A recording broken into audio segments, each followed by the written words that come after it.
Medieval torture devices, part 9. This tool is called the crocodile shears. It will be heated up and used to rip out someone's flesh. Sometimes it was used to rip out things like fingers, but most of the time it was used to rip out other cylinder-shaped objects. Did the ancient Greeks actually invent the medieval Iron Maiden? Historian Polybius recorded that Nabius, a tyrant who ruled Sparta, created a device that resembled his wife, Agrippa. Citizens who wronged him were sent to Agrippa standing with her arms held open. When they hugged her, her nail-covered arms would close. Talk about tough love. The craziest torture devices ever, part 6. This one here was known simply as rat torture. Several large rats would be placed in a cage on your chest with only one way out, your skin. It would then expose the rats to intense heat until there was only one thing left to do, chew through your chesticles. Fuck that. Medieval torture device, part 19. This is called the breaking wheel and it was used in medieval France and Rome. The victim would be tied to this wheel and simply beaten until their bones are broken. In some cases, the wheel would be hung in public like so. Torture devices used in today's world, part 2. Today we're going to talk about the Tucker telephone. This torture device was used in many prisons during the 1960s. Guards at the prison would place one wire around the toe and the other wire around their genital. When the guard flipped the switch, it would shoot 1,000 volts into your family jewels. Because this torture was so horrific, it was banned in 1970. Share this video to scare your friends. Medieval torture devices, part 17.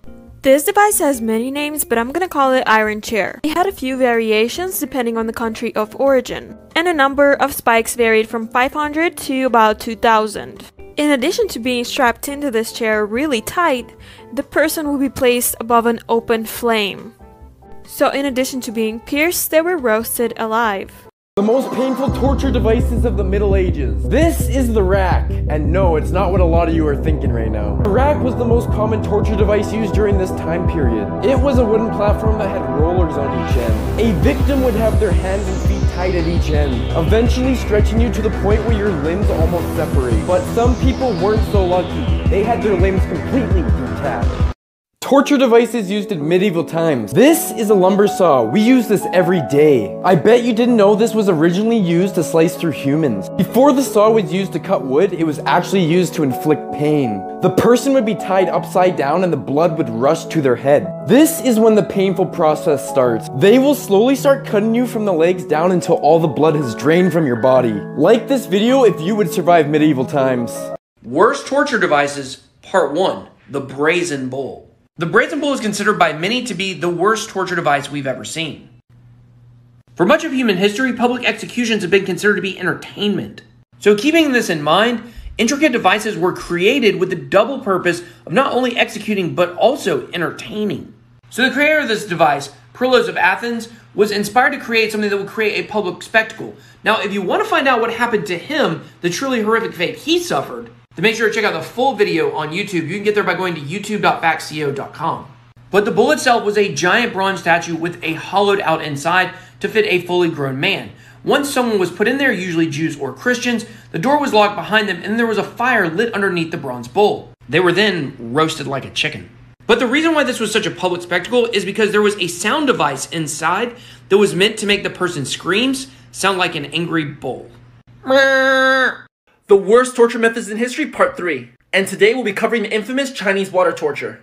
Just as the picture shows, the victim would get water dropped slowly on top of his head over time. The water would be dropped at the centermost point of the head. Now, it wouldn't be a big deal at the start. However, over time, as the water consistently dropped and the victim couldn't sleep, it would start bringing on paranoia. The resonating effects of the water would cause the victims to go insane as they begin counting the water droplets. This, coupled with no sleep, brought on complete insanity. And in most cases, the person being tortured would fold. Yeah, no thanks. Comment what you think about this torture method and follow and like for part 4. Medieval torture device number 28. So this device is called guillotine. You've probably seen it in movies. It was made out of a razor-sharp blade attached to a rope. The victim's head would be placed in the circle opening as the razor blade dropped and decapitated the victim. And since the death with this torture device was instant, it was considered to be most humane torture device possible. Everyone knows this is the Iron Throne from Game of Thrones. What if I told you that there was an Iron Throne that was far worse than this one, and it was real? This is known as the Chinese torture chair, also known as the Judas chair. This was a torture device that the Chinese used between the years 1500 and 1700 that was made up of several different blades. Europeans had an even worse version of this, where it would have spikes that would go in the body, but also a chamber at the bottom where it could be heated with coal. So the person would not only get poked and prodded, but also they would roast to death. If you want to find out how it actually worked, make sure to go check out my YouTube video I just published on my channel. Today's medieval torture device has been highly requested. However, it's pretty graphic, so if you're not comfortable with things like that, please scroll away. You might have seen this in that movie, and this torture method is called the blood eagle. It was mainly used by the Vikings, and how it worked is the victim's back would be sliced open. Their ribs would be snapped back, making it look like they had wings. Then those ribs would be dragged out, hanging outside of their body, leaving them to suffocate. Most of the time, they would be hung like so. Torture devices created by Homo sapiens for Homo sapiens. The white torture. Okay, don't feel tortured if someone gives you the silent treatment, because that's nothing compared to this. The victim will be put in a white room and everything around him will be white, including his own food, the plate he uses, his clothes, the guards outside's clothes, and their shoes will be muffled so the sound is completely gone. The idea is to create massive sensory deprivation. And after a period of time, the victim will go completely insane.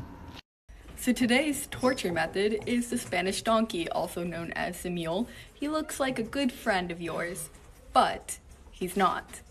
So the Spanish donkey also looked like this, so you can kind of guess what happened to the victim who was sentenced to the Spanish donkey. So it kind of looks like this.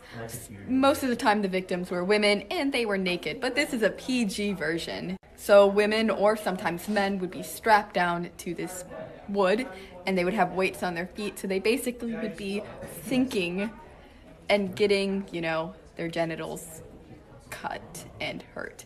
This was used in Europe and the United States. It was actually used during the Civil War, so Union generals would use it on Confederate soldiers that they captured. It was also used before the American Revolution on people who had, tarred and feathered others.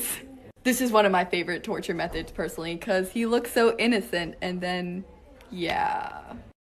Here are some of the worst torture methods ever used in human history. This first one I will be talking about is called licking torture. So basically, the victim will be tied up as you see in this picture, and their feet will be dipped in salt water and licked by goats. Not only does it tickle, it also hurts really bad. A goat's tongue is as hard as sandpaper, and eventually the victim's flesh would wear away. This next torture method is called the brazen bowl. So first, the victim will enter this hole right here. They will then close the door and set a fire under the bowl. They will then burn alive until they are deceased. Like for part 2. Top 8 most painful torture devices. Command number 8 is the upright jerker. Kind of a funny name, but it was truly dreadful. So this here is a noose. We're all familiar with hanging. But what you may not realize about hanging is a lot of times it wasn't the asphyxiation or the choking that killed someone, it was the snap of the neck. For much of history, public hangings have been an entertainment spectacle. So this device was created, the upright jerker, that would fling someone into the air and force their neck to break. The problem was, just like regular nooses, it didn't work that well. So many times you often had very gruesome injuries that did not result in death. What would happen is these would fling someone up into the air and they would basically bounce up and down like a yo-yo with a rope around their neck, but it wouldn't kill them. So a lot of torture would take place. To find out all the gruesome details, make sure to head on over to my YouTube channel and check out the 8 most painful torture devices in history video. Today's torture method is going to be disturbing, so viewers' discretion is advised. This torture method does not have a name, but I can still describe to you, the history behind it. I've actually just recently read about it today in a book about, sexual activity in ancient Rome and ancient Greece. So do you know what this fish is right here? That's a mullet, by the way. Just want to clarify that. So you are a man in ancient Greece and you decide to sleep with a woman, but she's actually a wife to some man. Now that man comes in while you guys are, doing your thing together, and now you have to be punished because you just helped his wife commit adultery. Now, for most men, the punishment for sleeping with another man's wife isn't that harsh. It's usually like a little penalty taxed. But let's say you slept with the wrong man's wife. So he decides that he is going to stick a mullet into your, ass. Yes, a live or dead mullet in your anus.